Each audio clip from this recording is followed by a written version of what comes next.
ونجيكم بيان الثاني إلى أطفال إدلب نصدر من عند الرئيس بشار الأسد. هم اندقوا بالشيطان واندقوا بشباب الدير ويشملون الدير، وشيطان بن دير الزور طحن عرضهم، هو بنفس الوقت طحن عرضهم. فجان إدلب هم اندقوا بيه، قبل ما يندقون بيه صاروا يجيبون مفرخة ما تعرف تدس ولا تعرف ترد عليه، فهو ناج خواتم وناج نسائهم وناج حريمهم. فهم زاد اقبياء، زادهم مجحاش انه ما صمدوا قدامه.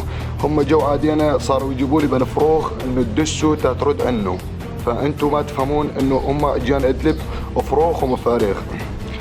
فاجيان ادلب اليوم انه شيطان بن دير الزور نزل عليهم صواريخ عنقوديه وزبابه ثقيله راح تنزل الى منطقه ادلب المحتله. فانتم انه اليوم هذا البيان نصدره من عند الزعيم شيطان بن دير الزور ووجود بن دير الزور وكافة شواديد شباب دير الزور إلى منطقة إدلب.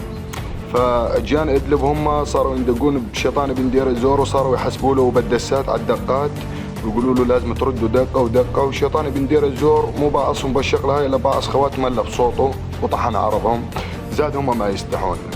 فاليوم نوجه لكم رسالة يا حبايبي فمن الرئيس إلى الشعب الإدلبي بأنه صار تدمير إدلب بالأسباب الثقيلة.